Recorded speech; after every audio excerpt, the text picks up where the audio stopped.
Em Brasília, a semana começou com a abertura do ano legislativo e com o encontro do presidente Lula com o deputado Hugo Mota, do Republicanos, e o senador Davi Alcolumbre, do União Brasil. A convite do presidente Lula, os presidentes da Câmara e do Senado foram ao Palácio do Planalto para um primeiro encontro dos três depois da eleição de sábado. Lula parabenizou Hugo Mota, do Republicanos, e Davi Alcolumbre, do União Brasil, e disse que a relação entre eles será um exemplo de fortalecimento da democracia. E eu quero, na frente de vocês, dizer para eles que eles não terão problema na relação política com o Poder Executivo. Jamais nós iremos mandar um projeto sem que haja anuência daqueles que trabalham para que as coisas deem certo no Brasil. Portanto, eu quero que vocês saibam que eu estarei torcendo para o sucesso de vocês, porque o sucesso de vocês será o sucesso meu e será o sucesso do Brasil. São os presidentes da Câmara e do Senado que escolhem as pautas que entram em votação nos plenários das duas casas, o que pode facilitar ou dificultar a tramitação de projetos de interesse do governo. O senador Alcolumbre e o deputado Hugo Mota adotaram um tom conciliador e defenderam um diálogo permanente entre os poderes. No fim do encontro, Lula, Alcolumbre e Mota posaram para fotos.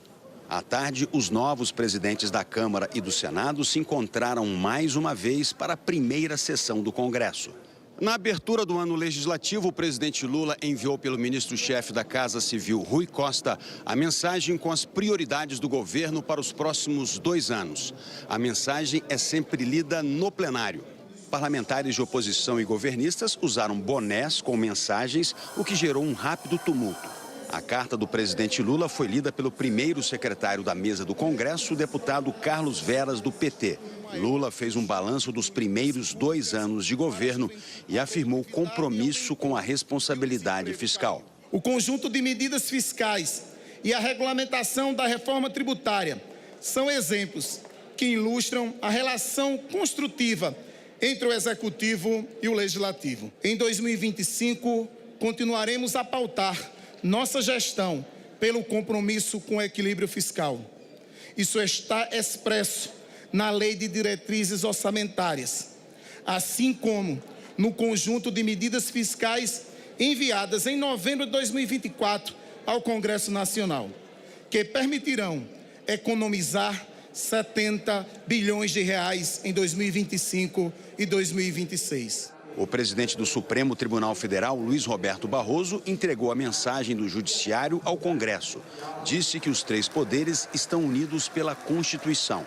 O presidente da Câmara defendeu a independência do Legislativo, mas ressaltou a importância do diálogo, que deve nortear a relação com o Executivo e o Judiciário. O trabalho conjunto dos 3 poderes, independentes e harmônicos entre si, está no cerne do regime político do país. Está no cerne da democracia que devemos todos venerar e defender. Essa independência e essa harmonia pressupõem o desvelo obstinado no cumprimento das atribuições constitucionais e o respeito às competências dos demais poderes, norteados sempre pelo interesse público.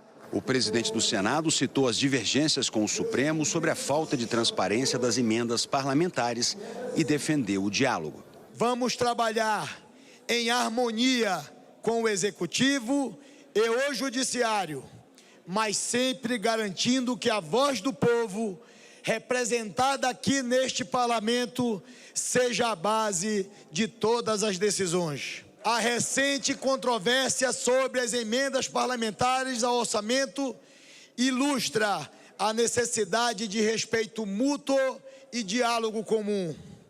As decisões do Supremo Tribunal Federal devem sim ser respeitadas, mas é igualmente indispensável garantir que este Parlamento não seja cerceado em sua função primordial de legislar, de representar os interesses do povo brasileiro, inclusive levando recursos e investimentos a todas as regiões do Brasil.